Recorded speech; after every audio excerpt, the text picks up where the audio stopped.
Hello everyone, welcome to J classes. मेरा नाम है मोहित शर्मा और हम कवर कर रहे हैं बच्चों स्ट्रेंथ ऑफ मटेरियल्स। तो आज की इस वीडियो में बेटा वन शॉट क्लास होगी आपकी यूनिट 4 की, जिसके अंदर हम बात करेंगे आपका जो दो टॉपिक्स आपके यहाँ स्प्रिंग्स और कॉलम एंड स्टड्स। तो स्प्रिंग और कॉलम स्ट्रेस के बारे में आज हम यहाँ पर चर्चा करेंगे। तो आपके दो टॉपिक हैं यहाँ पर, एक तो आपका है स्प्रिंग्स, दूसरा टॉपिक जो यहाँ पे होता है वो है आपका कॉलम्स एंड स्टड। ठीक है, ये दो टॉपिक आपके इस यूनिट के अंदर है, springs and column and studs. ठीक है, तो सबसे पहले हम बात करेंगे स्प्रिंग्स की। तो चैप्टर नंबर जो आपका यहाँ पे यूनिट रहने वाला है, जो उसका पहला टॉपिक है वो है आपका स्प्रिंग्स। तो स्प्रिंग्स के बारे में यहाँ पे पढ़ते हैं कि कौन कौन से क्वेश्चंस क्या एग्जाम पॉइंट ऑफ व्यू से इंपॉर्टेंट है। देखो, न्यूमेरिकल इस चैप्टर से 100% आएगा स्प्रिंग से। ठीक है, स्प्रिंग्स भी आपकी कितने तरीके की होती हैं जो हमको कवर करनी है यहाँ पर। बेसिकली टू टाइप्स की स्प्रिंग्स होती हैं। एक तो होती है बेटा आपकी हेलिकल स्प्रिंग्स, हेलिकल स्प्रिंग्स, और जो दूसरी स्प्रिंग होती हैं वो होती हैं आपकी लैमिनेटेड स्प्रिंग, लैमिनेटेड स्प्रिंग, या जिसको हम लीफ स्प्रिंग भी बोलते हैं। इसको हम क्या बोलते हैं? लीफ स्प्रिंग भी बोलते हैं। ओके, तो ये हमें बेसिकली दो टाइप की स्प्रिंग्स पढ़नी है इस यूनिट के अंदर। एक तो है आपकी हेलिकल स्प्रिंग जिसमें हेलिक्स होते हैं, है ना, जो आपने जनरली बाइक वगैरह में देखी होगी। और लैमिनेटेड स्प्रिंग होती है जिसमें क्या होती है, स्ट्रिप्स होती है मेटल की, जिनको आपस में कनेक्ट करके असेंबल करके क्या बनाई जाती है, स्प्रिंग बनाई जाती है। ये स्प्रिंग आपको देखने को मिलेगी, आपने देखा होगा बस ट्रक वगैरह में आपको ये दिखते हैं। तो जहां पर हैवी लोड रिक्वायरमेंट होता है वहां पर हम इसका इस्तेमाल करते हैं, लैमिनेटेड स्प्रिंग का। और जहां पर हमारा सडन लोड आ रहा होता है, उस इम्पैक्ट को, उस शॉक को एब्जॉर्ब करने का काम क्या करती है, स्प्रिंग करती है। तो whatever the shock is coming to the vehicle, तो जो भी हमारे व्हीकल के ऊपर शॉक आता है, इंपैक्ट लोड आता है, उस इंपैक्ट लोड की जो एनर्जी होती है उसको क्या करती है, एब्जॉर्ब करने का काम करती है। और उसके बाद क्या कर देती है, रिलीज कर देती है। तो इनका क्या फंक्शन होता है, to absorb the impact force, to absorb the impact force. ठीक है, तो जो भी इंपैक्ट फोर्स से एनर्जी क्रिएट होती है, उस एनर्जी को क्या करते हैं ये, उसको उसको एब्जॉर्ब कर लेती है and then release, and then release, और फिर अपने then release to come back in its original size. ठीक है, फिर अपने ओरिजिनल साइज में वापस आ जाती है। तो मेन काम जो होता है रेजिलियंस का होता है, इसका स्प्रिंग्स का जो यूज होता है वो किसके लिए यूज होता है, रेजिलियंस के लिए, है ना। रेजिलियंस का मेन प्रॉपर्टी जो है मटी इसकी वो क्या रहती है, रेजिलियंस रहती है। तो ये एक इम्पैक्ट फोर्स को क्या करेगी, एब्जॉर्ब करेगी, और उसके बाद इसके अंदर डिफ्लेक्शन आता है, और फिर दोबारा से जैसे ही लोड हमारा वो हटता है, फिर दोबारा से क्या करते हैं, आफ्टर रिलीजिंग द लोड अपने ओरिजिनल साइज में आ जाता है। और दूसरा इनका काम होता है, कंट्रोलिंग का भी काम होता है इनका, controlling the function of many instruments like brakes and clutches, है ना। क्लॉक्स में भी आपको मिलेंगी कंट्रोलिंग करते हुए, जो फोर्स हमको कहीं पर रिक्वायरमेंट है। जैसे आपने कोई गेट देखा, जैसे हम गेट को ओपन करते हैं तो वहां पर एक स्प्रिंग लगी होती है जो क्या करती है, कंट्रोल करती है उसके फंक्शन को, दोबारा से उसे बंद कर देते हैं हम गेट को। तो काफी सारे वर्क्स होते हैं स्प्रिंग्स के, जहां पर भी एनर्जी आपकी हमें एब्जॉर्ब करके रिलीज करानी होती है, तो वहां पर भी हम स्प्रिंग्स का काम करते हैं। तो इसमें हम बात करेंगे सबसे पहले हेलिकल स्प्रिंग की। तो हेलिकल स्प्रिंग भी होती हैं जो दो टाइप की होती हैं यहाँ पर। एक होती है ओपन कॉइल्ड, और दूसरी होती है आपकी कौन सी, क्लोज्ड कॉइल। ठीक है, ओपन कॉइल का मतलब क्या और क्लोज कॉइल का मतलब क्या है, कि जो स्प्रिंग होती है हमारी बेसिकली उसमें क्या होते हैं आपके, हमारे हेलिक्स होते हैं। क्या होते हैं, हेलिक्स। इस तरीके से हेलिक्स होते हैं स्प्रिंग के अंदर। ठीक है, तो ये हेलिक्स जो है, तो इससे क्या होता है, इसमें एक हेलिक्स एंगल क्रिएट होता है। यहां पर क्या होगा, एक हेलिक्स एंगल क्रिएट होगा, इसे हम बोलेंगे क्या, हेलिक्स एंगल। ठीक है, this is called helix angle. तो अगर हमारा हेलिक्स एंगल 15 डिग्री से कम रहता है ना, तो उन स्प्रिंग्स को बोला जाता है आपका क्लोज्ड, क्लोज्ड कॉइल, जिसमें इनकी कॉइल्स क्या होती है, उसमें गैप क्या रहता है, काफी कम रहता है। अगर आपका एंगल 15 डिग्री से ज्यादा है तो उनको बोलते हैं हम क्या, ओपन कॉइल। और यहाँ पर क्या है, आपको गैप देखने को मिलेगा स्प्रिंग की कॉइल्स में।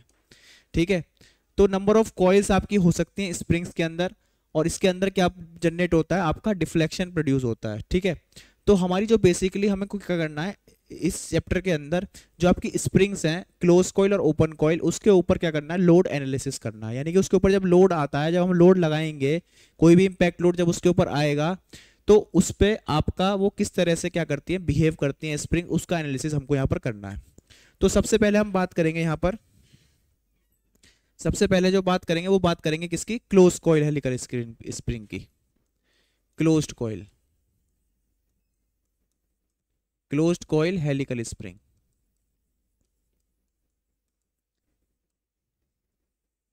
तो जो हमारी क्लोज्ड कॉइल हेलिकल स्प्रिंग होती है, उसमें आपके दो तरह के लोड, दो तरीके से लोड लग सकता है। एक तो आपका लगेगा यहाँ पर एक्सियल लोड, जो स्प्रिंग की एक्सिस के क्या लगता है, अलोंग लगता है। जो स्प्रिंग की एक्सिस के क्या लगता है, अलोंग लगता है ना। तो स्प्रिंग की कुछ एक्सिस होगी, है ना, इसकी इसकी लेंथ ले लेते हैं एल है। ठीक है, और इसमें नंबर ऑफ टर्न्स कितने हैं, एन है हमारे, और जो ये वाला जो इसकी रेडियस है वो कैपिटल आर है, और जिस वायर की ये बनी हुई है उसका डायमीटर जो है, उसका जो रेडियस है वो है स्मॉल आर। ठीक है, तो यहाँ पर एक एक्सिस पास करवा सकते हैं हम, यहाँ पर एक एक्सिस पास करा देते हैं। ठीक है, तो इस एक्सिस के अलोंग क्या होगा, अगर हम क्या लगाते हैं, एक आपका लोड लगाते हैं, यहाँ पर हमने एक डब्लू क्या लगा दिया, एक्सियल लोड लगा दिया। ठीक है, अगर ये हमारी किसके अंदर आती है, एक्सियल लोड के। दूसरा जो है यहाँ पर, ये हमारा आ सकता है एक्सियल ट्विस्ट के, it can be subjected to axial twist also. ठीक है, तो क्लोज्ड कॉइल की जो हेलिकल स्प्रिंग है उसके ऊपर दो तरह का लोड आपके ऊपर इसके में लगाया जाता है, जिसकी एनालिसिस हम करते हैं। पहला तो हो गया आपका एक्सियल लोड, और दूसरा हो गया आपका एक्सियल ट्विस्ट। तो सबसे पहले बात करेंगे हम किसकी, कि एक्सियल लोड पे हमारा क्या होता है। देखो, whenever any spring is subjected to any axial load और एक्सियल ट्विस्ट, ठीक है, तो एक्सियल लोड जब भी अप्लाई होता है तो उसके ऊपर क्या हो सकता है, डिफरेंट टाइप ऑफ स्ट्रेस वहां पर आती है। लाइक फॉर एग्जाम्पल हम बात करें, वहां पर डायरेक्ट स्ट्रेस आ सकती है। ठीक है, वहां पर बेंडिंग स्ट्रेस आती है। तीसरा शियर स्ट्रेस। ठीक है, तो different types of stress could be generated there. तो डायरेक्ट स्ट्रेस है, बेंडिंग स्ट्रेस है, या शियर स्ट्रेस है, तो वहां पर मैनी टाइप्स ऑफ स्ट्रेस वहां पर डेवलप होती हैं। ठीक है, तो हम बात करते हैं, जब हम बात करते हैं एक्सियल लोड की, किसकी बात करते हैं हम, जब एक्सियल लोड की बात करते हैं, तो वहां पर जो मेनली वर्क करती है वो करती है कौन सी, शियर स्ट्रेस। ठीक है, और शियर स्ट्रेस जो प्रोड्यूस होती है, ये प्रोड्यूस होती है किसकी वजह से, कि यहाँ पर ट्विस्ट क्रिएट हो जाता है। क्या क्रिएट होता है, इसके वायर में ट्विस्ट क्रिएट होता है, जो हम कह सकते हैं कि वो किससे डेवलप, किससे गवर्न होगा, टॉर्जनल इक्वेशन से। किससे गवर्न होगा, टॉर्जनल इक्वेशन से। ठीक है, टॉर्जनल इक्वेशन से। टॉर्जनल इक्वेशन क्या है, टॉर्जनल इक्वेशन होती है T by J is equals to G theta by L is equals to tau upon R. तो कहने का मतलब क्या है, कहने का मतलब ये है कि हम क्या कर सकते हैं, जो ये हमारी स्प्रिंग है इसको हम क्या मान सकते हैं, एक वायर ले लेते हैं, हम स्ट्रेट वायर की तरह हम इसको ट्रीट कर लेते हैं, हम इसको एक स्ट्रेट वायर की तरह ट्रीट कर लेते हैं।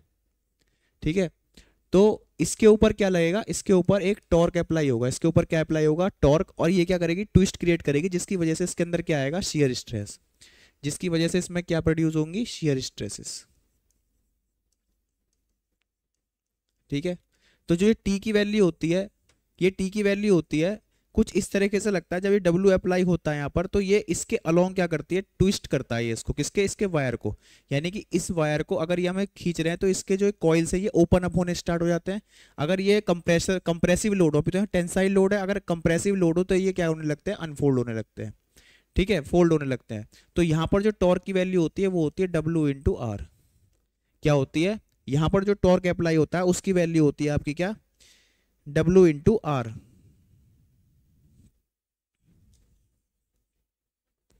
ओके, फिर यहाँ पर हमको जो डायमीटर, इसका जो रेडियस है वो स्मॉल आर था, और जो इसकी रेडियस है, इसका जो डायमीटर है वो ले लिया हमने कैपिटल, वो स्मॉल डी ले लिया। क्या ले लिया? इसका डायमीटर हमने स्मॉल डी ले लिया। अब इसकी, इस वायर की हमें लेंथ चाहिए, तो लेंथ कितनी होगी? लेंथ हम निकालेंगे, लेंथ जितने नंबर ऑफ कॉइल्स होंगे 2 पाई आर करके हम नंबर ऑफ कॉइल्स में मल्टीप्लाई करते हैं, तो 2 पाई आर और इंटू एन। तो ये होती है हमारी लेंथ निकालने का तरीका, कि जितना भी एक राउंड है उसको 2 पाई आर कर देंगे, क्योंकि ये आर है हमारी, और जितने भी नंबर ऑफ टर्न्स है उनका मल्टीप्लाई कर देते हैं, तो overall length of the spring we can calculate. तो ये क्या होगी? हमारी लेंथ होगी किसकी? स्प्रिंग की। अब इस पे बस हम टॉर्जनल इक्वेशन अप्लाई करते हैं, किस तरीके से करेंगे। तो सबसे पहले हमारा फोकस रहता है क्या निकालने के लिए? Shear stress. तो हम लगाएंगे सबसे पहले T by J is equals to tau upon R. ठीक है, ये इक्वेशन लगाएंगे। तो टी का वैल्यू हमें पता है क्या है? W into capital R J. अब इसका जो जे होगा, इस वायर का जे क्या हो जाएगा यहाँ पर? पाई बाई 32 स्मॉल डी की power 4, pi by 32 small D की पावर 4। ठीक है, शेयर स्ट्रेस हमें कैलकुलेट करना है, और जो इसका कैपिटल, जो इसकी जो रेडियस होगी वो हमारी क्या होगी? मैक्सिमम होगी आपका आउटर फाइबर पर। तो आर की वैल्यू जो हो जाएगी वो हो जाएगी कितनी? D/2। इसे स्मॉल आर कर लीजिएगा। स्मॉल आर कितना हो जाएगा यहाँ पर? D/2 हो जाएगा। अब यहाँ से हम शेयर स्ट्रेस कैलकुलेट करते हैं अगर, तो यहाँ पे देखेंगे 2 से तो ये कटेगा तो 16 हो जाएगा, और 1 D से ये कटेगा तो क्यूब आ जाएगा। तो टाउ इक्वस टू हो जाएगा क्या? यहाँ तो कुछ बचा नहीं, 16 ऊपर चला जाएगा, 16 WR, नीचे बचेगा पाई डी क्यूब। तो आंसर आ जाएगा हमारा यहाँ पर क्या?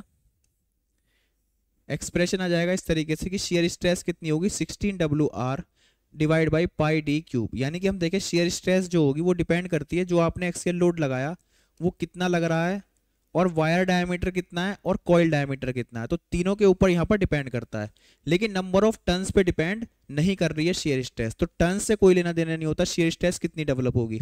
तो पहला एक्सप्रेशन जो हमें पता करना था कि अंडर एक्सियल लोड जब लगता है तो हमारे स्प्रिंग के ऊपर कितनी शेयर स्ट्रेस वर्क करती है, क्या यह मटेरियल के शेयर स्ट्रेस से ज़्यादा है या कम है। तो हमें with in the elastic limit इस शेयर स्ट्रेस को सेटअप करना पड़ता है, मटीरियल की शेयर स्ट्रेस को जब हमें नोन रहती है। तो पहले चीज हमने निकाल ली शेयर स्ट्रेस। दूसरी चीज हम निकालेंगे यहाँ पर डिफ्लेक्शन। तो शेयर स्ट्रेस हमने निकाल दिया, दूसरा हमें निकालना है यहाँ पर डिफ्लेक्शन। डिफ्लेक्शन कैसे निकालते हैं? डिफ्लेक्शन के लिए हम इस यूज करेंगे इसी इक्वेशन का, T by J is equal to G theta by L. ठीक है, अब यहाँ पर जो आपका थीटा है वो क्या होगा? सबसे पहले हम निकालेंगे थीटा। तो थीटा बराबर क्या होगा? TL by G J. TL by G J. T की वैल्यू क्या है? W into R. एल की वैल्यू क्या है? 2 pi R into N. G की वैल्यू जी रखेंगे, और जे की वैल्यू क्या हो गई? पाई बाई 32 डी की पावर 4। तो थीटा क्या निकल के आ जाएगा यहाँ से? 32 ऊपर आ जाएगा तो 64, पाई से पाई कैंसिल हो रहा है, W आर आर स्क्वायर हो जाएगा, एन हो जाएगा, और डिवाइड में आ जाएगा जी डी की पावर 4। तो ये हमारा क्या आ गया? थीटा निकल के आ गया यहाँ पर। ठीक है, अब ये थीटा क्या है? थीटा है जो इस एंगल ऑफ ट्विस्ट इसके अंदर क्रिएट हुआ। थीटा क्या है? इसके एंगल, एंगल ऑफ, जो एंगल इसके अंदर ट्विस्ट हुआ। तो ट्विस्ट कितना होगा? तो थीटा बराबर होता है, जो आपका ट्विस्ट क्रिएट होगा वो होगा कितना? वो होगा इस तरीके से, ये जो थीटा ट्विस्ट आएगा ये तो आपकी होगा यहाँ पर, ये हो जाएगा आपका डेल्टा, जितना डिफ्लेक्शन यहाँ पर आया डेल्टा, और ये वाली चीज हो जाएगी कितनी आपकी? आर। ठीक है, एक तरफ से लेंगे, जो मिडिल वाला होगा उसे हमें यहाँ पे कंसीडर करते हैं। तो थीटा इजिकल्स टू क्या हो जाएगा यहाँ पर? डेल्टा इजिकल्स टू हो जाएगा यहाँ से आर इंटू थीटा। ठीक है, delta is equal R is equals to वो क्या होता है? Radius into angle. तो आर इंटू थीटा हो जाएगा इसका। ठीक है, तो डेल्टा की, थीटा की वैल्यू यहाँ रख देंगे, थीटा बराबर हो जाएगा डेल्टा बाई आर। थीटा की वैल्यू डेल्टा बाई आर जब हम रखेंगे तो हमारा जो डेल्टा आ जाएगा, सेकंड थिंग इज डिफ्लेक्शन, यानी कि इसमें डिफ्लेक्शन कितना आया? Deflection is delta. डिफ्लेक्शन का आपका जो एक्सप्रेशन आएगा वो आ जाएगा कितना? 64 W R cube N divide by G D की पावर 4। ये हमारा क्या हो जाएगा? डिफ्लेक्शन का एक्सप्रेशन हो जाएगा। तो यहाँ पर आपको क्या समझना है कि जब हम स्प्रिंग का चैप्टर पढ़ना स्टार्ट करते हैं तो स्प्रिंग्स आपकी दो तरह की होती हैं, हेलिकल और लेमिनेटेड। पहले हम हेलिकल पढ़ते हैं। हेलिकल में भी दो टाइप होते हैं आपका, ओपन कॉइल और क्लोज्ड कॉइल। तो ओपन कॉइल अलग पढ़ा जाता है, क्लोज्ड कॉइल अलग पढ़ा जाता है। तो हम पढ़ रहे हैं सबसे पहले क्लोज्ड कॉइल के बारे में। क्लोज्ड कॉइल में क्या होता है, जिनके जो स्प्रिंग्स के हेलिक्स होते हैं वो पास पास होते हैं, ठीक है ना, जो ओपन अप नहीं होते ज़्यादा। तो ये जो क्लोज कॉइल हेलिकल स्प्रिंग है, इसके अंदर जब एनालिसिस करते हैं किसके लिए होगा, दो चीज़ों के लिए होगा। पहला एक्सियल लोड के लिए और दूसरा होगा एक्सियल ट्विस्ट के लिए। जब एक्सियल लोड के लिए करते हैं तो उसमें हम एनालिसिस करते हैं क्या करके, क्या मानते हुए कि ये हमारा किसका केस है, टॉर्जन का केस है, जो हमने थर्ड यूनिट में पढ़ा था, टॉर्जन। कि टॉर्जन का केस बन रहा है एनालॉगस टू टॉर्जन केस। इस स्प्रिंग को एक वायर की तरह ट्रीट करते हैं और उसके ऊपर टॉर्क अप्लाई करते हैं। टॉर्क की वैल्यू ध्यान रखेंगे W/R होती है और इसकी लेंथ जो आती है वो 2πr/n आती है। तो इस तरीके से दिमाग में ध्यान रखते हैं कि जब हम स्प्रिंग पढ़ रहे हैं तो हमें क्या पढ़ना है उसके अंदर। अगर आपको सिलेबस सही तरह से पता होगा तो आपकी जो प्रिपरेशन है वो जल्दी से हो जाती है, ठीक है। तो सबसे पहले इस यूनिट में याद रखेंगे कि दो टॉपिक है आपके, स्प्रिंग्स एंड कॉलम्स। स्प्रिंग में भी दो टाइप की स्प्रिंग है आपकी, जिसमें मेजर पार्ट किसका है, हेलिकल का, और थोड़ा सा आपका थ्योरी है किसकी, लेमिनेटेड के बारे में, ठीक है। तो हेलिकल पे फोकस करेंगे और हेलिकल में भी फॉर्मूले जो आ रहे हैं निकल के, इन्हीं पे न्यूमेरिकल आएंगे, डेरिवेशन करने को कम ही आता है इनका, ठीक है। फिर आता है हमारा, दो दो चीजें आपको ध्यान रखनी है कि शियर स्ट्रेस कितनी होती है और डिफ्लेक्शन कितना होता है। इसी पे न्यूमेरिकल आपको देखने को मिलेगा, ठीक है। अब आते हैं हम नेक्स्ट चीज एक्सियल ट्विस्ट पे, कि एक्सियल ट्विस्ट जब इसके ऊपर लगेगा, ये तो हमने डिफ्लेक्शन मतलब इसके ऊपर एक्सियल लोड लगाया, इस एक्सिस के अबाउट अलोंग द एक्सिस हमने क्या लगाया, लोड लगाया, तो डब्ल्यू लोड लगा नीचे की तरफ। तो उसकी वजह से इसके अंदर डिफ्लेक्शन कितना क्रिएट हुआ और आपका शेयर स्ट्रेस कितना आया। ये दो चीजें आपको ध्यान रखनी है कि हमारा शेयर स्ट्रेस कितना प्रोड्यूस हुआ और डिफ्लेक्शन कितना क्रिएट हुआ।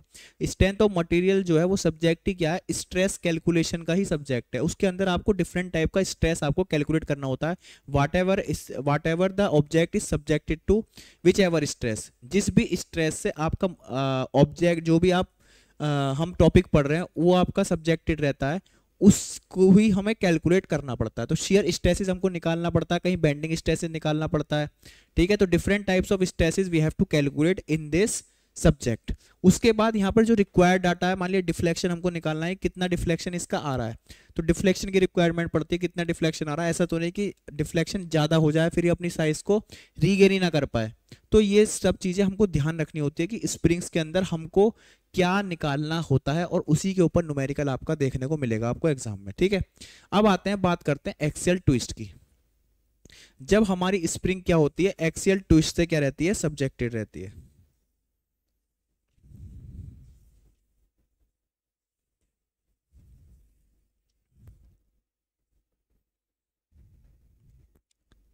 ओके, तो अब बात करते हैं एक्सियल ट्विस्ट की। तो जब हम बात करते हैं बेटा एक्सियल ट्विस्ट की स्प्रिंग के ऊपर, ठीक है, तो हमने जब बात करी किसकी, एक्सियल लोड की, जब हम एक्सियल लोड की बात कर रहे थे तो उसको हमने सॉल्व करा था। उसके अंदर हमने निकाला है अभी शेयर स्ट्रेस, और दूसरी चीज हमने निकाली है क्या, आपका डिफ्लेक्शन। ये दो चीजें हमने यहाँ कैलकुलेट करी है, और किस थ्योरी के बेसिस पे करी है, टॉर्जन। किसके बेसिस पे करी है, टॉर्जन के, ठीक है। अब जो ये दूसरे वाला केस होता है यहाँ पर एक्सियल ट्विस्ट का, ये केस सॉल्व होता है किससे, आपका ये केस हमें ट्रीट करना पड़ता है एज ए बेंडिंग। ये होगा आपका बेंडिंग इक्वेशन से, जो हमने यूनिट 3 में ही पढ़ी है। क्या होती है वो, M/I is equals to sigma upon Y and is equals to E/R। ये हमारी क्या होती है, बेंडिंग इक्वेशन।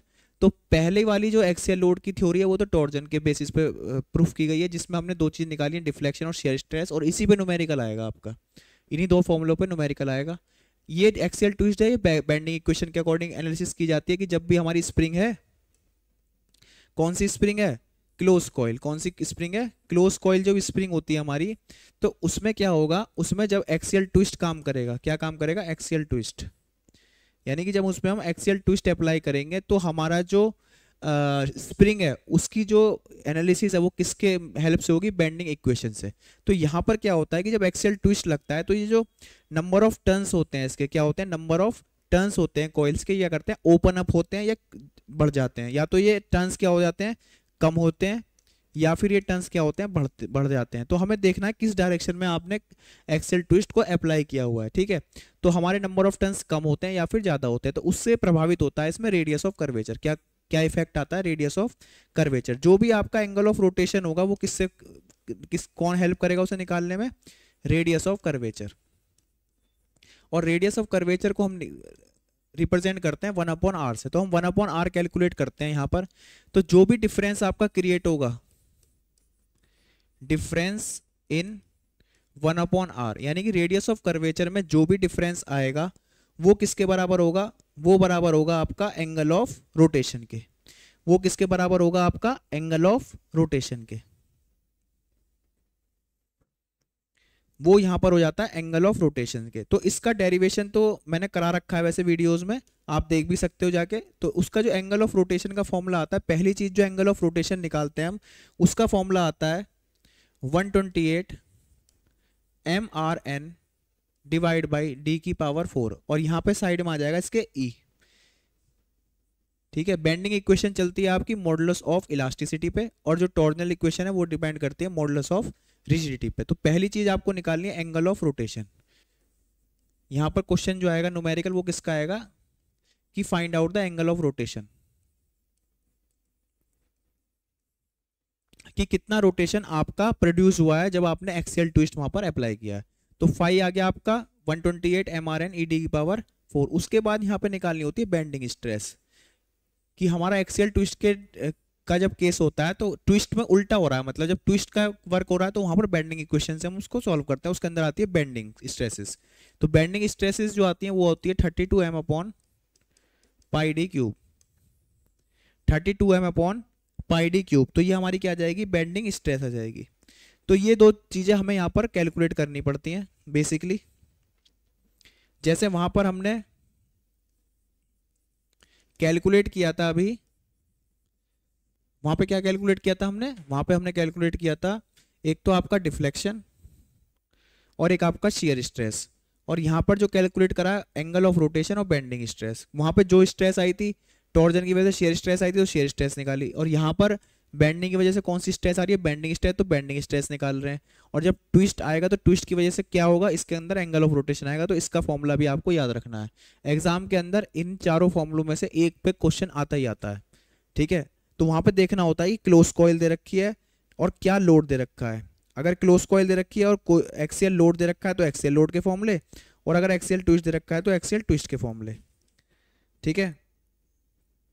अब बात करते हैं, देखो न्यूमेरिकल कैसे आएगा इन चारों फॉर्मूलों पे। न्यूमेरिकल दिखा देता हूं मैं आपको।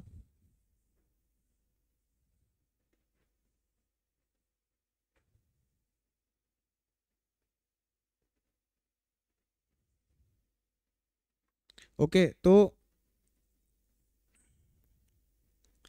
अब बात करते हैं हम कैसा न्यूमेरिकल आ सकता है इसके ऊपर।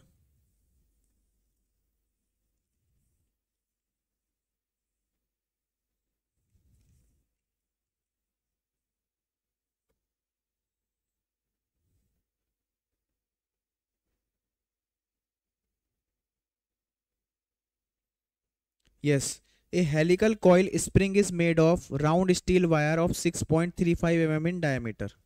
तो एक हेलिकल कॉइल स्प्रिंग है, पूरा क्वेश्चन मैं यहाँ पे लिख देता हूँ एक बार कि किस तरह से क्वेश्चन यहाँ पर दिया हुआ है। अ हेलिकल स्प्रिंग है, अ हेलिकल स्प्रिंग दी हुई है हमको, ठीक है। और उसमें जो डाटा है हमको, जो वायर डायमीटर है, वायर का जो डायमीटर है वो है आपका 6.35 mm। Wire diameter is 6.35 mm। Mean radius of helix 31.75 mm, 31.75 mm।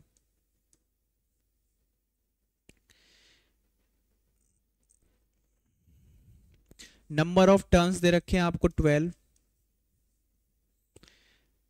The spring is closed coil, और यहां पे दे रखा है क्वेश्चन के अंदर कि जो स्प्रिंग है वो कैसी है, क्लोज्ड कॉइल है। स्प्रिंग जो है वो आपकी कैसी है, क्लोज्ड कॉइल है। तो यहां पर हमारा कौन सा फॉर्म लगेगा, क्लोज्ड कॉइल का। बस हमें यहां पे अभी ये पता करना है कि आपका एक्स लोड कौन सा लगा हुआ है। And the value of G is 84 the value of G is 84।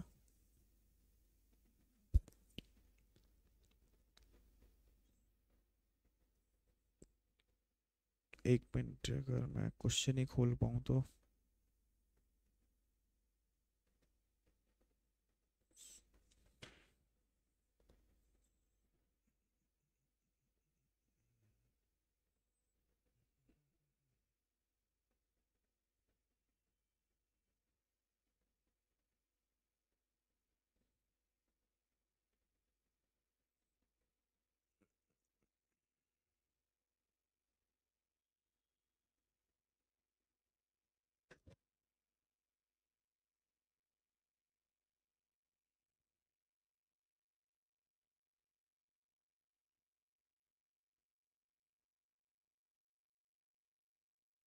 Yes, तो बात कर लेते हैं। यहाँ पे जी की वैल्यू दे रखी है कितनी, 84 जीगा पास्कल, और पूछा हुआ है the pull required to extend the spring by 25.4 mm। कितना पुल रिक्वायर्ड होगा ये पूछा हुआ है। द पुल रिक्वायर्ड, ठीक है, कितना पुल आपको रिक्वायर्ड होगा, यानी कि डब्लू पूछा हुआ है आपसे यहाँ पे। और दूसरी चीज पूछी हुई है the stress in the wire, the stress in the wire, stress in wire यानी कि शियर स्ट्रेस। तो जब भी हमारा पुल होगा एक्सियल पुल के लिए आपका क्या होगा, डब्लू हमारा यहाँ पर, डब्लू क्या हो रखा है, डब्लू आपसे पूछा हुआ है, डब्लू आपसे पूछा हुआ है, तो हम कौन से फॉर्म लगाएंगे, वही फॉर्म लगाएंगे जो हमने पढ़े हैं अभी। तो हेलिकल स्प्रिंग है, क्लोज कोर का केस है, और जो लोड है पुल यानी कि एक्सियल लोड का केस है। तो एक्सियल के केस के लिए हमने दो चीजें ही पढ़ी हैं। शियर स्ट्रेस कितना होता है 16 WR divide by pi D cube, और जो शियर स्ट्रेस का फॉर्मूला होता है वो कितना होता है, अभी देखा था हमने। शेयर स्ट्रेस का फॉर्मूला कितना है आपका 16 WR upon pi D cube, और डिफ्लेक्शन जितना है 64 WR cube divide by G D की पावर 4। तो शेयर स्ट्रेस तो ये हो गया। अब निकालते हैं इसका डिफ्लेक्शन कितना होगा, 64 WR cube N divide by G D की power 4, 64 WR cube N G D की पावर 4। ठीक है, ये दो फॉर्मूले हमारे पास हैं अभी। तो हमको क्या क्या दिया हुआ है वो देख लेते हैं। तो इस तरह से क्वेश्चन आपका प्रोजेक्ट होता है। तो हमको दिया हुआ है स्मॉल डायमीटर, हमको दे रखा है जी की वैल्यू, ठीक है। जी को आप करोगे मेगा पास्कल में, तो 84 इंटू 10 की पावर 3 यहाँ से निकाल लोगे, रह जाएगा 6, और 6 का मतलब होता है मेगा पास्कल। भाई यहाँ जी का मतलब होता है 10 की पावर 9, 10 की पावर में से 3 इधर कर लिया और 6 का बना दिया क्या, मेगा पास्कल, ठीक है। फिर हमको दे रखा है एन की वैल्यू दे रखी है, कैपिटल आर हमको दिया हुआ है 31.75, हमसे डब्लू डिमांड किया हुआ है लेकिन डिफ्लेक्शन हमको दिया हुआ नहीं है यहाँ पर, ठीक है। उसके बाद हम चलते हैं, अब शेयर स्ट्रेस हमको निकालना है। तो हमको दे रखा है डब्लू भी दे रखा है यहाँ पर, आर की वैल्यू दिया हुआ है, और पाई डी क्यूब का वैल्यू दे रखा है। तो हमारे को एक डाटा हमारा क्या है, मिसिंग है यहाँ पर। तो हमें क्या निकालना पड़ेगा, सबसे पहले देखना पड़ेगा कि डिफ्लेक्शन इन द स्प्रिंग, हाँ अगर डिफ्लेक्शन हमारा यहाँ पर दिया हुआ है वो है 25 mm, डिफ्लेक्शन की वैल्यू यहाँ पर दी हुई थी 25 mm, तो यहाँ पर डिफ्लेक्शन मिसिंग था। तो डिफ्लेक्शन हमारा कितना हो गया 25 mm हो गया। तो डाटा आप रखेंगे mm में और मेगा पास्कल में। डाटा किस में रहेगा आपका, mm में और मेगा पास्कल में। कई बार बताया मैंने कि डाटा हमेशा चलता है इसमें mm में और मेगा पास्कल में। तो सारी वैल्यूज यहाँ पर पता है, तो यहाँ से निकलेगा आपका क्या, W। यहाँ से क्या निकालेंगे हम, W। और जब W निकालोगे आप, तो W की वैल्यू आनी चाहिए आपकी नियर अबाउट 140 न्यूटन। कितनी आनी चाहिए, लगभग 140 न्यूटन के आसपास आनी चाहिए। फिर हम निकालेंगे W हमारा आ गया, फिर हम निकालेंगे शेयर स्ट्रेस। शेयर स्ट्रेस में वो फॉर्मूले में रखना है वैल्यू को। शेयर स्ट्रेस आपका लगभग आना चाहिए 90 मेगा पास्कल के अराउंड। जो शेयर स्ट्रेस आपका आना चाहिए वो 90 मेगा पास्कल के अराउंड आना चाहिए। तो यहाँ पर हमने क्या सीखा कि हमको लिमिटेड डाटा देगा कि वायर का डायमीटर क्या है, स्मॉल डायमीटर है, फिर हमको उसका कॉइल डायमीटर दे देगा, फिर नंबर ऑफ कॉइल्स दे देगा, उसके बेसिस पे फिर जी की वैल्यू दे देगा। तो फिर हमें यहाँ पे पूछा था डिफ्लेक्शन ना पूछ के क्या पूछा कि कितना लोड लगाएं, लेकिन क्वेश्चन हमने हमारा फॉर्मूला किसका, डिफ्लेक्शन का, लेकिन पूछा उसने क्या, लोड पूछा हमसे। तो ऐसे फॉर्मूले में इधर उधर डाटा मतलब ऑब्वियस सी बात है, इतना हमें आना चाहिए कि अगर हमें डिफ्लेक्शन का वैल्यू दिया हुआ है तो हम वहां से W को कैलकुलेट कर पाए इजीली। तो इस तरीके से आपका क्वेश्चन आता है किसका, आपका हेलिकल स्प्रिंग का क्लोज कॉइल का एक्सियल लोड के लिए। ठीक है, तो डाटा को इधर उधर करने वाली बात होती है और कुछ नहीं होता, लेकिन उसके लिए लगती है थोड़ी प्रैक्टिस, उसके लिए थोड़ी प्रैक्टिस की रिक्वायरमेंट पड़ती है आपको, कि कैलकुलेटर आप किस तरीके से यूज़ कर रहे हो, कैलकुलेशन में वहाँ मिस्टेक तो नहीं कर रहे। ठीक है, अब हम जैसे हम बात कर रहे थे कि यहाँ पर एक क्वेश्चन अब हम लेते हैं किसका, अब हम अगला क्वेश्चन लेते हैं किसका, ओपन कॉइल का। तो ओपन कॉइल में हमने दो चीज़ यहाँ पे पढ़ी हैं, एक तो एंगल ऑफ रोटेशन कितना होता है, ठीक है, और यहाँ पर बेंडिंग स्ट्रेस कितनी आती है। बेंडिंग स्ट्रेस का फॉर्मूला तो 32 m/πd³ हो जाता है, और जो आपका एंगल ऑफ रोटेशन आता है वो होता है 120 mRn डिवाइड बाई e⁴। ठीक है, एक में g आ रहा है तो यहाँ पर क्या आ रहा है e। तो ऐसे हमें देखना होता है दिमाग से कि कहीं पे g यूज होते हैं, कहीं पे e यूज होते हैं। तो e कहाँ पे होगा, बेंडिंग इक्वेशन जहाँ पे लगती है वहाँ e चलता है, जहाँ टॉर्जन का यूज होता है वहाँ पे g चलता है। तो सिग्मा b बराबर 32 m/πd³ और फाई बराबर 128 mRn/e⁴। अब क्वेश्चन कैसे दिया हुआ है आपको, क्वेश्चन यहाँ पे जो दिया हुआ है वो पढ़ देता हूँ मैं। एक close coil helical spring made up of round steel wire 6 mm diameter, 6 mm diameter, तो d हमको दिया हुआ है 6 mm diameter, having 10 complete turns is subjected to an axial couple m। इसके ऊपर एक एक्सियल कपल लगा हुआ है, यानी एक्सियल कपल बोलो या एक्सियल ट्विस्ट बोलो एक ही बात है, और उसको रिप्रेजेंट करा m से। किससे रिप्रेजेंट करा, m से। तो m से रिप्रेजेंट करा, और नंबर ऑफ टर्न्स जो दिए यहाँ पर वो आपको दिए हैं कितने, 10 complete turns. Number of turns कितने दिए हुए हैं यहाँ पर, 10 दिए हुए हैं। The mean coil radius is 42 mm। Mean coil radius होती है कैपिटल R, वो दे रखी है आपको कितनी, 42 mm। 42 mm दे रखी है नोट्स में। If the maximum bending stress in spring wire is not to exceed 240 megapascal, अगर बेंडिंग स्ट्रेस का वैल्यू 240 मेगापास्कल से ऊपर नहीं जाना चाहिए, एक वैल्यू ये दे दी हमको। Determine the magnitude of axial couple, निकालना क्या है, एक तो what is the value of m, ये निकालना है आपको। Second the angle through which one end of spring is turn related to the other end, और दूसरा निकालना है यहाँ पर phi.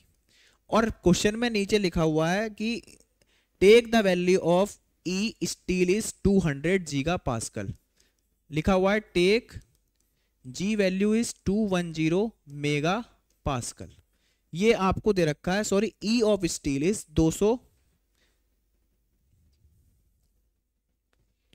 Take the value of E, ये स्टील की बनी हुई थी, स्टील का है आपका 200 GPa। ये आपका क्वेश्चन इस तरीके से प्रोजेक्ट यहां पर किया हुआ है। अब देखो इसमें क्या करेंगे, तो हमको यहां पर दिया हुआ है, ये डाटा दिया हुआ है, अब फॉर्मूले ऊपर लिखे हुए हैं। तो बेटा फॉर्मूला और डाटा को ध्यान से देखो कि जो जो वैल्यू दी हुई होती है उनको सर्कल कर लो आप। तो हमको यहाँ स्मॉल दे रखा है, तो ये डी दिया हुआ है। ई की वैल्यू दे रखी है 200G, तो इसे कर देंगे 2 जीरो, तो ये हो गई हमारी, और जी में से 3 जीरो और निकाल लेंगे, और रह जाएंगी 6 जीरो, 6 जीरो का बना देंगे मेगापास्कल। और यहाँ कितनी होगी, 3 और 2 5, तो 10 इंटू 2 इंटू 10 की पावर 5 मेगापास्कल क्या हो जाएगा, ई का वैल्यू। ई का वैल्यू भी दिया हुआ है हमको, आर का वैल्यू भी दिया हुआ है, एन का वैल्यू भी दिया हुआ है, लेकिन एम का वैल्यू यहाँ पर मिसिंग है। एम का वैल्यू हमें निकालना है, तो अब क्या करें, फिर नीचे वाले में चेक करते हैं। तो डी का वैल्यू हमको दिया हुआ है 6, एम का वैल्यू हमें निकालना है, और स्ट्रेस की वैल्यू दे रखी है हमको 240। तो यहाँ पर एक डाटा ही मिसिंग है एम, तो एम को यहाँ से निकालेंगे, जो वैल्यू एम का आएगा उसको यहाँ पे प्लेस करेंगे, तो हमारा एंगल ऑफ रोटेशन भी निकाल सकते हैं। तो स्ट्रेंथ ऑफ मटेरियल में कोई भी न्यूमेरिकल इतना टफ नहीं है, अगर आपको इस तरीके से लॉजिक लगाना आता है कि क्या हमें दिया हुआ है क्वेश्चन के अंदर, क्या क्या फैक्टर्स हमको दिए हुए हैं, क्या हम उनको सही लिख पा रहे हैं, तो ये कहा जाता है कि स्ट्रेंथ ऑफ मटेरियल में आप सॉल्यूशन इतना मत सीखो जितना आप क्वेश्चन रीडिंग सीखो। जितना आप क्वेश्चन रीडिंग कर पाओगे अच्छे से, उसमें कौन सा डाटा किसके बारे में दे रखा है और क्या हमसे डिमांड कर रहा है वो, और हमें फॉर्मूले याद हैं या नहीं, उसके ऊपर डिपेंड करता है कि आप न्यूमेरिकल को कितना आसानी से समझ पाते हो। ठीक है ना। एक बार आपने अगर क्वेश्चन जितना आप अच्छे से रीड कर लोगे ना, तो फिर आपका सॉल्यूशन में कुछ नहीं होता, सिर्फ फॉर्मूला अप्लाई करना है और वैल्यू आपको निकाल देनी है, ठीक है ना।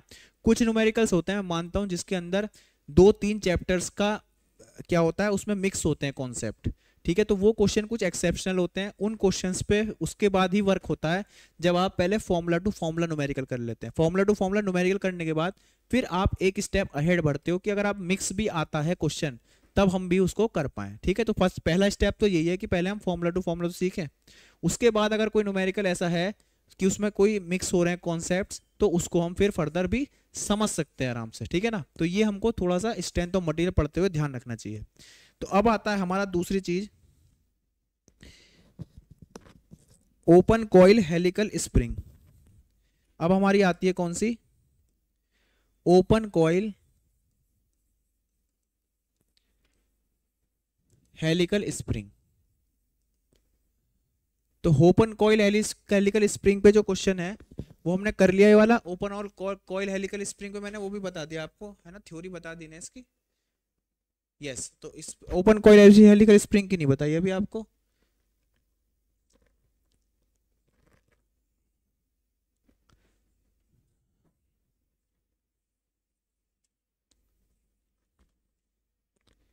No no no, this is for axial twist actually, this is for axial twist, ये गलत लिखा गया है यहाँ पे, एक्सियल ट्विस्ट के लिए है। एक्सियल ट्विस्ट जब आता है तो उसमें एंगल ऑफ रोटेशन कितना और बेंडिंग कितनी। अब बात करते हैं ओपन कॉइल की। तो ओपन कॉइल के लिए, तो ओपन कॉइल जो हमारी हेलिकल स्प्रिंग होती है, यहाँ पर हमको क्या ध्यान रखना है पढ़ते हुए, तो जो भी हमारी ओपन कॉइल हेलिकल स्प्रिंग होगी, ठीक है, ओपन कॉइल में क्या होगा, आपके नंबर ऑफ टर्न्स में क्या होगा, इस तरीके से गैप रहता है थोड़ा सा, और हेलिक्स एंगल थोड़ा सा क्या रहता है, बड़ा रहता है। तो ओपन कॉइल हेलिकल स्प्रिंग के अंदर आपको यहाँ पर निकालना है दो लोडों के लिए। एक तो हमें देखना है एक्सियल लोड जब इस पे अप्लाई होता है, और जब इसके ऊपर क्या वर्क करता है, एक्सियल ट्विस्ट, ठीक है। एक्सियल ट्विस्ट आपका इतना इंपॉर्टेंट यहाँ पर नहीं है जितना एक्सियल लोड है। तो एक्सियल लोड में जब यहाँ देखते हैं, तो हमने पहले बात करी थी शुरू में, हमने यहाँ पे बात करी थी कि जो स्प्रिंग होती है उसमें बेंडिंग भी रहती है और शियर स्ट्रेस भी रहती है, लेकिन जब हम क्लोज्ड कॉइल के बारे में पढ़ते हैं तो हम पढ़ते हैं सिर्फ शियर स्ट्रेसेस के बारे में, ठीक है। हमारा फोकस बेंडिंग पे, जो हमारी एक एक ईच स्ट्रेस में हम नेग्लेक्ट करके चलते हैं। मान लिया कि अगर एक केस में शेयर स्ट्रेस है तो बेंडिंग अवॉइड होगी, वहां पर वहां बेंडिंग का परसेंटेज कम होगा, और होगी सब ही लेकिन परसेंटेज कम रहता है। तो दूसरे केस में बेंडिंग, एक्सेल ट्विस्ट वाला जो केस था क्लोज कॉइल का, उसमें बेंडिंग आपकी रहती है मेन, स्ट्रेस टेस्ट वहां पर थोड़ा कम रहती है ना। लेकिन जब हम बात कर देते हैं ओपन कॉइल की, तो ओपन कॉइल में क्या होता है, ओपन कॉइल में दोनों ही डोमिनेट करते हैं, आपका बेंडिंग भी और प्लस टॉर्जन भी, बेंडिंग भी करेगा टॉर्जन में। तो जब इस पे एक्सियल लोड लगाएंगे हम, जब इस पे हम क्या लगाएंगे, एक्सियल लोड लगाएंगे, लोड लगाएंगे जब हम इसके ऊपर एक्सियल डब्ल्यू कोई भी, तो उसकी वजह से क्या होगा, हमारा यहाँ पर टॉर्क भी अप्लाई होगा, इसकी वजह से टॉर्जन की वजह से क्या डेवलप होगा, टॉर्क, और यहाँ पे क्या आएगा, एक मूवमेंट आएगा। तो मूवमेंट की वैल्यू क्या होगी और टॉर्क की वैल्यू क्या होगी, वो दोनों वैल्यू हमें यहाँ पे देखनी होती है। तो कपल जो प्रोड्यूस होगा आपका टॉर्जन से, टॉर्जन से जो कपल प्रोड्यूस होगा वो डब्ल्यू आर साइन अल्फा, और बेंडिंग से जो होगा वो होगा आपका डब्ल्यू आर कॉस अल्फा, ठीक है। बेंडिंग से जो प्रोड्यूस होगा वो होगा आपका साइन अल्फा, और टॉर्जन से जो आपका होगा वो होगा कॉस अल्फा, ठीक है। तो ये दो फैक्टरों में आपका क्या हो जाता है, आपका डिस्ट्रीब्यूट हो जाता है, सेपरेट हो जाता है यहाँ पर, कि बेंडिंग के लिए तो हो जाएगा डब्ल्यू आर साइन अल्फा, और टॉर्जन के लिए क्या हो जाएगा, डब्ल्यू आर कॉस अल्फा। तो ये दोनों फैक्टर आपके यहाँ पे डोमिनेट करेंगे। उसके बाद हम यहाँ पर स्ट्रेन एनर्जी का कॉन्सेप्ट लगाते हैं to derivate the deflection. Strain energy का कॉन्सेप्ट यहाँ पर यूज होता है कैलकुलेट करने के लिए, क्या आपका कि कितनी एनर्जी हमारी लग रही है ड्यू टू बेंडिंग, और कितनी एनर्जी स्ट्रेन एनर्जी हमारी लग रही है अंडर टॉर्जन। तो जो बेंडिंग से स्ट्रेन एनर्जी होती है वो होती है यहाँ पर M square L upon 2 EI, और जो आपका टॉर्जन से एनर्जी लगती है वो होती है यहाँ पर T square L upon two G J. ये दोनों एनर्जीज यहाँ पर लगती हैं स्ट्रेन एनर्जी, और ये स्ट्रेन एनर्जी किस काम में आती है? स्प्रिंग के इलोंगेशन में, यानी कि 1/2 डब्ल्यू इंटू डेल्टा। तो ये दोनों का ही सम बन जाता है। 1/2 डब्ल्यू डेल्टा बराबर क्या हो जाएगा? M square L upon two E I plus का T square L upon two G J. तो ये एक्सप्रेशन लास्ट में आता है, और यहाँ से फिर हमारी वैल्यू निकलती है किसकी? डेल्टा की। यहाँ से हमारी डेल्टा की वैल्यू निकलती है, और वो क्या निकल के आती है? बड़ा एक्सप्रेशन आता है निकल के, एक आगे लिख देते हैं। यहाँ पर जो इसका डिफ्लेक्शन का फॉर्मूला आता है वो आता है क्या? W 2 WR³ pi N sec alpha cos square alpha plus का sine square alpha divide by, एक बार जी जे हो जाएगा और एक बार ई आई। साइन वाले में होता है ई आई और ये होता है जी जे। ठीक है, इसको बोलते हैं हम फ्लेक्चुरल रिजिडिटी, इसको बोलते हैं हम टॉर्जनल रिजिडिटी। ठीक है, cos square alpha divide by G J plus sine square alpha divide by E I और 2 WR³ pi N sec alpha. ये इतना बड़ा एक्सप्रेशन आता है किसके लिए? आपका ये जो फॉर्मूला है ये डिफ्लेक्शन का फॉर्मूला है। कौन से केस के लिए? ओपन कॉइल के लिए। किसके लिए? ओपन कॉइल के लिए। ठीक है, और जो क्लोज कॉइल के लिए डिफ्लेक्शन का फॉर्मूला वो क्या आता था? Delta is equal to 64 WR³ N divide by GD⁴ है ना। अगर क्लोज कॉइल के लिए आता है तो ये किसके लिए? क्लोज के लिए। और ये वाला ओपन कॉइल के लिए कितना आ रहा है? ये लार्ज एक्सप्रेशन जो आ रहा है ये आपका ओपन कॉइल का आता है 2 WR³ N pi sec alpha cos square alpha upon G J plus का sine square alpha E I. ठीक है, उसके बाद यहाँ पर हमको रोटेशन निकालना पड़ेगा। तो रोटेशन का फॉर्मूला जो आता है यहाँ पर, रोटेशन कितना रोटेशन आएगा उसे रिप्रेजेंट करते हैं हम साई से। तो साई इज इक्वल टू होती है, दो ही फॉर्मूले हैं इसके अंदर, 2WR² N sec alpha 2W² N N pi sec alpha divide by 1/GJ minus का 1/EI। तो ये हमारा क्या आ जाएगा? एंगल ऑफ रोटेशन का एक्सप्रेशन आ जाएगा। This is too large 2WR² N pi sec alpha 1/GJ 1 minus का 1/EI।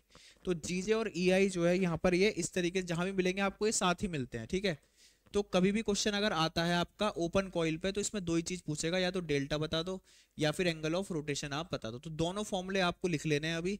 इस पे आपका W आपको दे देगा, इसमें डायरेक्ट आएगा। कभी भी इसमें क्वेश्चन इसमें कभी भी ऐसे नहीं आने का कि आप किस डेल्टा पे W आएगा। ठीक है, तो बस इसमें कैलकुलेटर चलाने वाली बात है, डायरेक्ट वैल्यूज दी जाएंगी, डायरेक्ट आपको फॉर्मूले में अप्लाई करना है।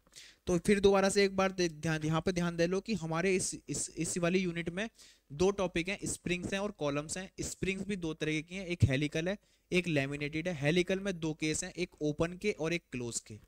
ठीक है, और उस ओपन और क्लोज में भी उन पे भी दो चीजें हमें निकालनी है। यहाँ पर दो केस पे निकालनी है कि एक्सियल लोड, जब उसको हम ऐसे एक्सियल लोड लगाते हैं स्प्रिंग के ऊपर, और अगर हम ट्विस्ट क्रिएट करते हैं तो दोनों के लिए हम वहां पर इक्वेशन पढ़ रहे हैं, टॉर्जन भी पढ़ रहे हैं और बेंडिंग भी पढ़ रहे हैं। ठीक है, इस तरीके से आपकी यूनिट प्रिपेयर होती है, इस तरीके से आपके न्यूमेरिकल प्रिपेयर होते हैं जब आप फ्रेम क्रिएट करते हैं यूनिट का। जो यूनिट आपकी है उसमें किस तरह से टॉपिक्स दिए हुए हैं उसका फ्रेम आपके माइंड में होना चाहिए कि कैसे कैसे कैसे टॉपिक्स आगे की तरफ बढ़ रहे हैं। ठीक है ना, तो ये बात हुई हमारी किसकी? स्प्रिंग्स की। अब हमारी जो सेकंड टाइप की स्प्रिंग है वो आती है लैमिनेटेड स्प्रिंग। तो ये तो सारी बात थी वो किसकी थी? आपका हेलिकल स्प्रिंग्स की थी। अब बात आती है हमारी किसकी? लैमिनेटेड स्प्रिंग की।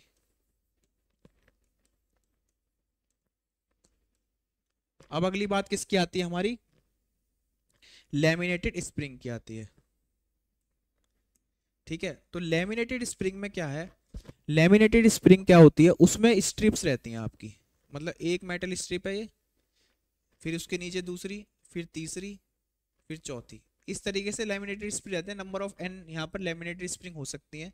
उसके बाद यहाँ पर आपका लगता है यहाँ पर एक सेंट्रल लोड W रखता है, और ये यहाँ पर क्या रहती है? हिंज रहती है दोनों तरफ से।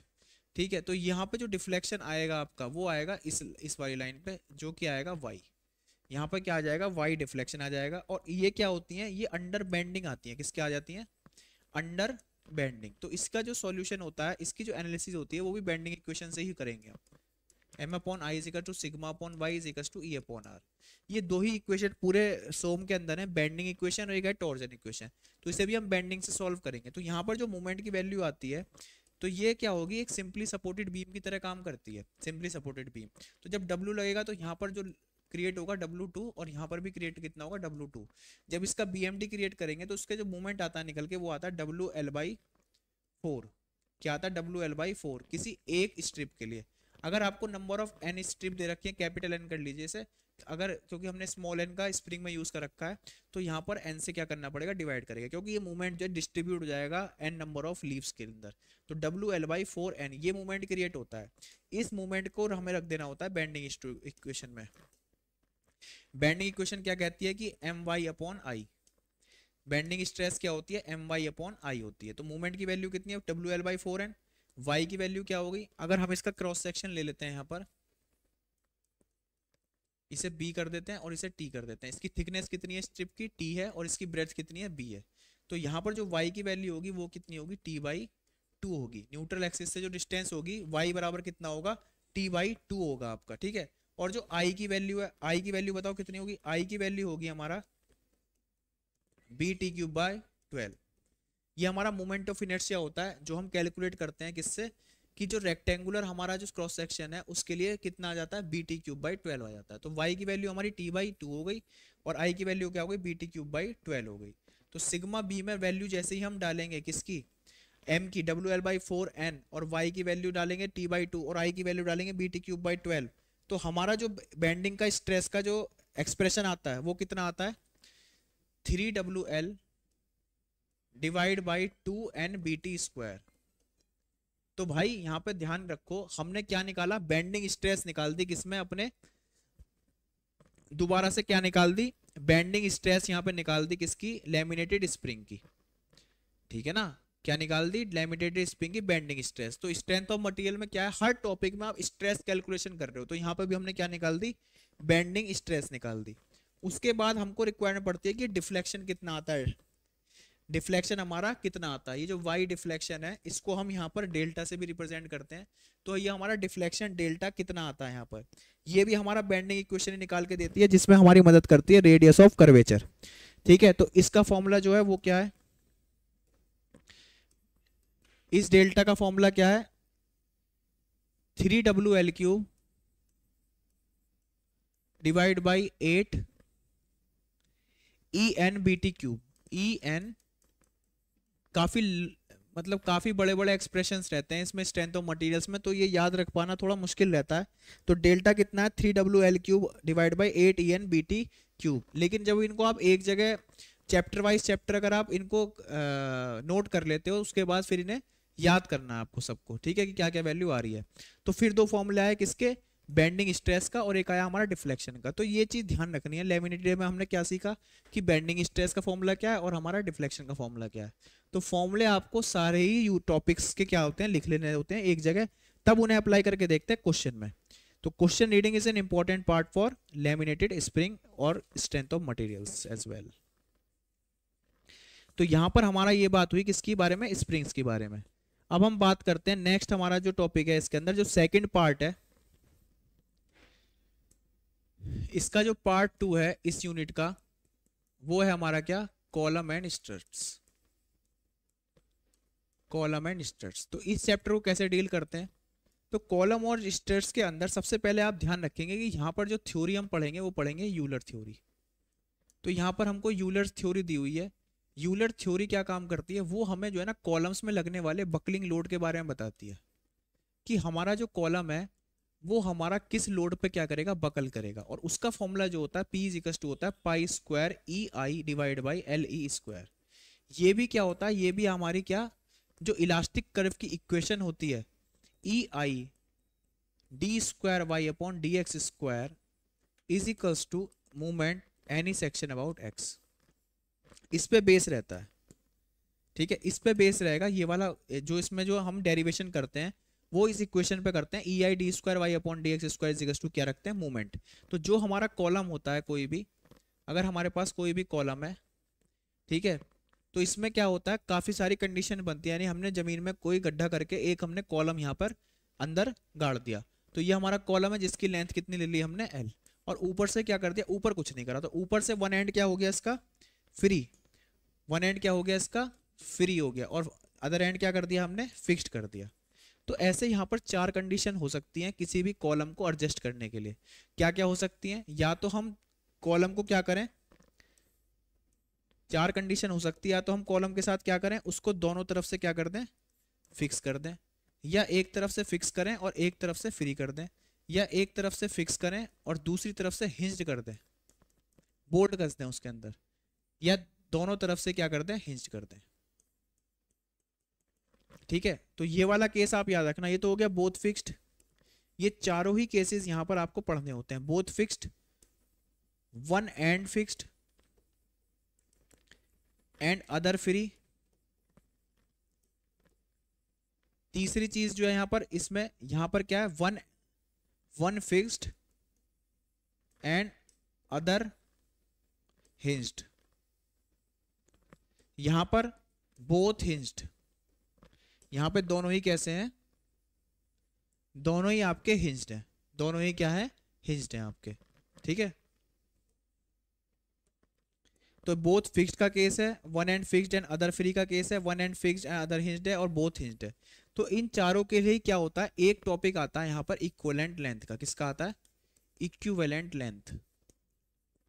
इक्विवेलेंट लेंथ क्या होता है, एल ई से रिप्रेजेंट करा जाता है इक्विवेलेंट लेंथ। इक्विवेलेंट लेंथ वो लेंथ होती है जो आफ्टर डिफॉर्मेशन हमारा कॉलम क्या करता है, टेंड टू टेक, जो लेंथ हमारे कॉलम की लगभग हो जाएगी। तो जैसे मान लिया अगर हमारी इसकी ओरिजिनल लेंथ क्या है, एल है, ठीक है, तो इसके लिए इक्विवेलेंट लेंथ जो है चारों के लिए अलग अलग आएगी। तो बोथ एंड फिक्स जब होता है तो इक्विवेलेंट लेंथ हम लेते हैं L/2। क्यों, क्योंकि ये हमारा कुछ इस तरीके से यहाँ पर बकल होता है, यानी हाफ पोर्शन बकल होता है LE/L/2। यहाँ पर अगर देखें तो ये कुछ इस, जब लोड अप्लाई होता है ऊपर से तो ये कुछ इस तरह से शेप ले लेगा। तो यहाँ पर हमारी LE जो होती है वो हो जाती है डबल, एक में हो गई हाफ, एक में हो गई क्या, डबल। जब एक फिक्स्ड होता है और एक हमारा हिंज्ड होता है तो इस तरीके से बकल होगा। तो यहाँ पर जो LE की वैल्यू आती है वो आती है L/√2 आती है। जब दोनों तरफ हिंज्ड होता है तो पूरा का पूरा कॉलम ही बकल होता है, तो इसलिए L ही बराबर क्या हो जाता है, यहाँ पर L हो जाता है। तो इस तरीके से ये डिफरेंट 4 कंडीशन है कॉलम्स की, वेरी इंपॉर्टेंट है, जिसके अंदर डिफरेंट डिफरेंट इक्विवेलेंट लेंथ की बात करी इसने ईलर्स थ्योरी के अकॉर्डिंग। ठीक है, तो ये हम निकालते कैसे हैं ये हमको यहाँ पर देखना है। ठीक है, तो जो कॉलम्स होते हैं हमारे वो भी बेसिकली 3 तरह के हो सकते हैं। एक होते हैं हमारे शॉर्ट, दूसरे होते हैं हमारे मीडियम, और तीसरे होते हैं हमारे क्या, लॉन्ग। तो जो हम ये हीलर्स थ्योरी पढ़ते हैं वो बेसिकली किसके लिए पढ़ते हैं, हम लॉन्ग कॉलम्स के लिए पढ़ते हैं। किसके लिए पढ़ते हैं, लॉन्ग कॉलम्स, ना शॉर्ट के लिए ना मीडियम के लिए। किसके लिए पढ़ते हैं, ज़्यादातर लॉन्ग के लिए पढ़ते हैं। कौन सी थ्योरी, हीलर्स थ्योरी। तो कौन सा शॉर्ट होगा कौन सा लॉन्ग होगा वो डिपेंड करता है डायमीटर। अगर हमारी जो लेंथ है कॉलम की वो 8 गुना डायमीटर से कम है तो शॉर्ट, अगर 30 टाइम्स ज़्यादा है तो आपका लॉन्ग, और इस वाली रेंज में है तो वो हमारा क्या कहलाता है, मीडियम कहलाता है। ठीक है, तो कॉलम किसे कहते हैं, जो बोथ एंड से फिक्स्ड हो और जो वर्टिकल लोड लेता है उसको ही हम सिर्फ कॉलम बोलते हैं। अदरवाइज जो भी आपका होते हैं उनको हम स्टड्स यहाँ पर बोलते हैं। उसके बाद यहाँ पर एक चीज आती है स्लेंडरनेस रेशियो, जो काफी इंपॉर्टेंट है, 2 नंबर में भी आ जाता है एग्जाम में। ये स्लेंडरनेस रेशियो क्या होता है, तो क्या होता है कि जो हमारा बकल करता है कॉलम वो किसी रेडियस के अबाउट करता है, इसे हम बोलते हैं रेडियस ऑफ जायरेशन। तो उसका इक्विवेलेंट और रेडियस ऑफ जायरेशन का जो रेशियो होता है LE/K, उसको हम क्या कहते हैं, स्लेंडरनेस रेशियो यहाँ पर कहते हैं। कि वो वाली जो हमारी रेडियस ऑफ जायरेशन है उसके अबाउट जो आपका जो कॉलम होता है वो बकल करता है, तो उसके उसमें जो इक्विवेलेंट लेंथ है और रेडियस ऑफ जायरेशन है उसके रेशियो को क्या कहते हैं, हम स्लेंडरनेस रेशियो बोला जाता है। तो ये चारों केस बहुत इंपॉर्टेंट है यहाँ पर, और चारों के डेरिवेशन हमने वीडियो में यहाँ पर करा रखे हैं आपको पहले ही। ठीक है, तो इसमें हम क्या करते हैं, बेसिकली मैं बताता हूँ डेरिवेशन अगर आपको समझने हैं जाके, तो जो चारों केस के जो ऑल 4 केसेस हैं, चारों ही केसेस में हम क्या करते हैं, यहाँ पर हम कैसे अप्रोच करते हैं। सबसे पहले हम निकालते हैं MX। और उसको बराबर रख देते हैं E I D square Y upon D X square के। ये निकलता कैसे है एम एक्स, उसको बता देता हूँ। मान लिया ये हमारा कॉलम है जो बकल हो गया है, ठीक है, और वो इस वाली सेंट्रल एक्सिस से कितना डिफ्लेक्ट हुआ है, जो ये लेटरल डिफ्लेक्शन है वो कितना आ गया है वाई, कितना आ गया है वाई, ठीक है। तो हम किसी भी सेक्शन के अबाउट देख लेते हैं कि कितना डिफ्लेक्शन आ रहा है Y under the load P, under the load P. तो यहाँ पर जब मूवमेंट निकालोगे आप, तो मूवमेंट जो आएगा निकल के अबाउट सेक्शन एक्स, वो आएगा आपका पी वाई माइनस का। क्यों? क्योंकि यहाँ पर क्या हो रहा है, ये एंटी क्लॉकवाइज जा रहा है, माइनस का पी वाई। तो इस पी वाई को यहाँ पर रख देते हैं, तो ये इस तरह से आपका इक्वेशन कवर हो जाएगी, इक्वल्स टू माइनस का पी वाई। फिर इसको एक डिफरेंशियल इक्वेशन फॉर्म कर लेते हैं कुछ इस तरीके से, सारे डेरिवेशन सेम ही है, बस मूवमेंट की वैल्यू सब में चेंज होती रहेगी, इस तरीके से आ जाता है ये। और ई आई से डिवाइड कर देते हैं फिर हम, यहाँ ई आई यहाँ से हटेगा और ये ई आई आ जाएगा आपका यहाँ पर P upon E I Y equals to 0। उसके बाद यहाँ पर लिखा जाता है सॉल्यूशन किसका, y का, कि y की वैल्यू क्या आ रही है, जो कि आती है कॉस एंड साइन की टर्म्स में। किस में आती है? कॉस एंड साइन की टर्म्स में। और वहां पर under root P upon E आई का एंगल चलता है, under root P upon E आई का क्या चलता है, एंगल चलता है। और ये फंक्शन होता है किसका, x का। उसके बाद जब हम यहाँ पर कंडीशंस लगाते हैं, तब जाके हमारे को क्या मिलता है, यहाँ पर p की वैल्यू निकल के आती है लास्ट में। कांस्टेंट जब हम निकाल लेते हैं, उसके बाद हमारी p की वैल्यू हमारी निकल के आती है। उस p का कंपैरिजन करते हैं हम यूलर्स लोड से। यूलर्स लोड से कंपेयर करने के बाद हमारी जाके क्या निकल के आती है, इक्विवेलेंट लेंथ निकल के आती है, ठीक है। तो सबके हर केस में मूवमेंट अलग होगा। जैसे ये तो बोथ हैंड हिंज्ड का है, सबके केस के लिए क्या होगा, मूवमेंट अलग अलग होगा। जैसे अगर बोथ हैंड फिक्स्ड है, तो वहां पर आपका मूवमेंट भी एक्स्ट्रा आ जाता है कि M nought minus P Y आता है वहां पर, ठीक है। तो अलग अलग वैल्यू आती है आपके निकल के। जैसे एक में आ रहा है कि पी डेल्टा माइनस वाई करना पड़ता है कहीं कहीं पर, ठीक है। तो आप नोट्स में देखेंगे तो वहां पर आपको देखने को मिलेगा कि मूवमेंट की वैल्यू चेंज होती रहेगी। प्रोसीजर अप्रोच वही रहता है आपका चारों कंडीशनों के लिए। तो कोई भी डेरिवेशन आपका एग्जाम में आ सकता है, मेन है इसको तैयार करना। ये थोड़ा सा आपको यहाँ पर समझने से ज्यादा तैयार करने वाला मैटर रहता है कॉलम के अंदर, कि कॉलम्स में आपको ये सब चीजें इसको तैयार करना है, याद रखनी है सारी वैल्यू को। इसमें फिर एक यूलर्स के बाद एक और रिसर्चर है जिनका नाम है रैंकाइन। उनके नाम पर एक रैंकाइन्स हाइपोथेसिस है, रैंकाइन हाइपोथेसिस, जो किसकी बात करती है यहाँ पर,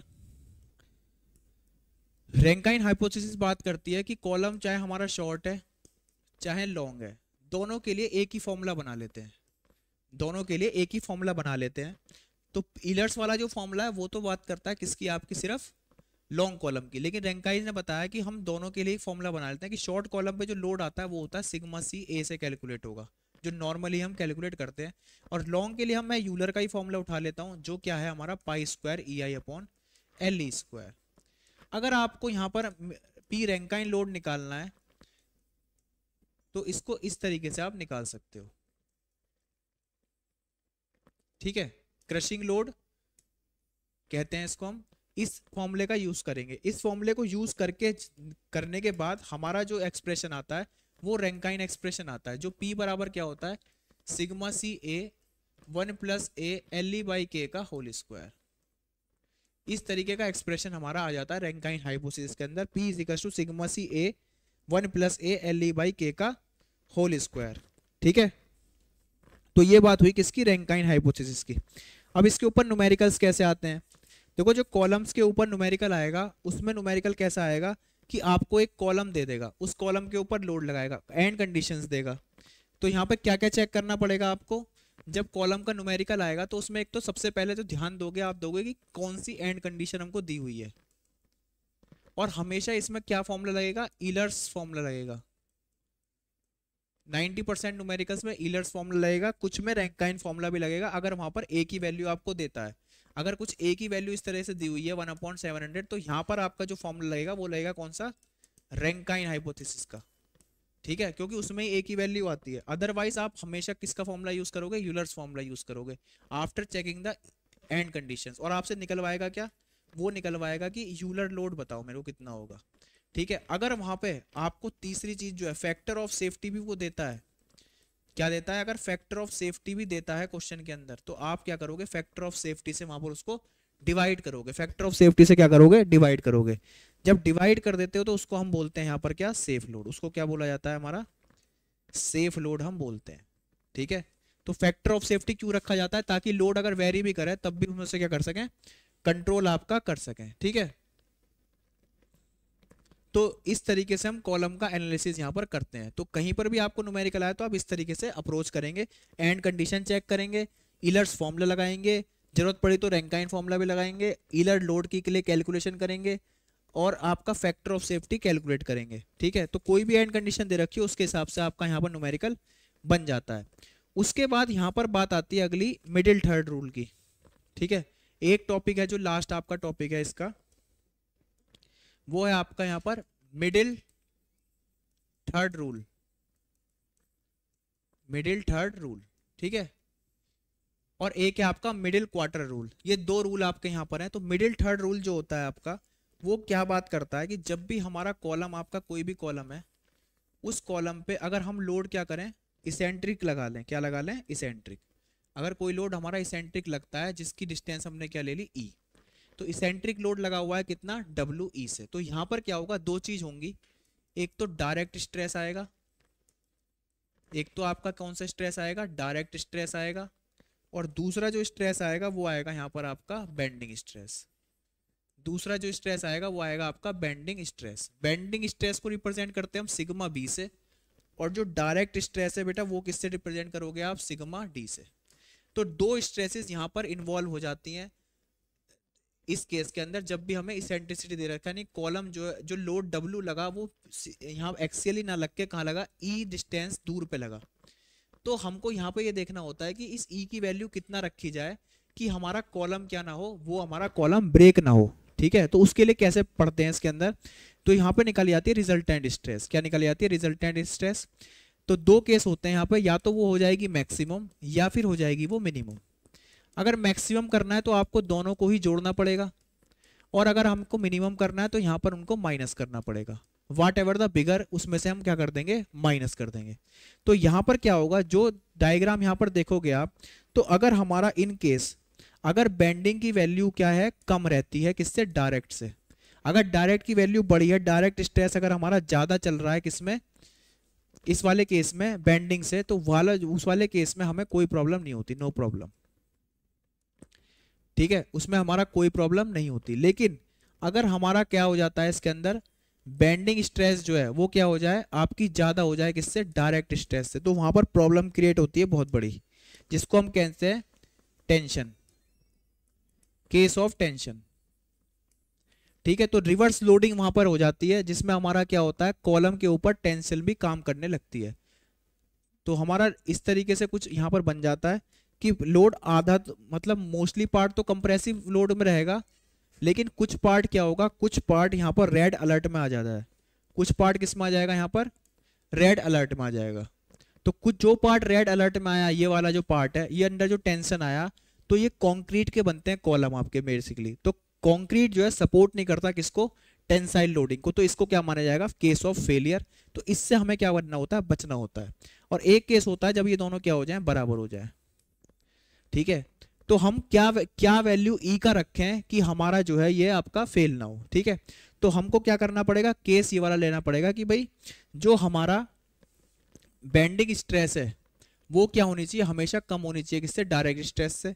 डायरेक्ट स्ट्रेस की वैल्यू क्या होती है यहाँ पर, W by A. Bending stress की वैल्यू क्या होती है, एम वाई अपॉन आई। तो एम की वैल्यू यहाँ डालेंगे तो ई, वाई की वैल्यू डालेंगे क्या, वाई की वैल्यू रखेंगे यहाँ पर टी बाई टू। वाई की वैल्यू जो हो जाएगी आपकी वो क्या रखेंगे हम, टी बाई टू रख देंगे। तो सिग्मा बी की वैल्यू देखो कैसे निकालते हैं, एम वाई अपॉन आई। ठीक है, अब यहाँ पे एक बात देखो, किस क्रॉस सेक्शन के अबाउट हम लगा रहे हैं।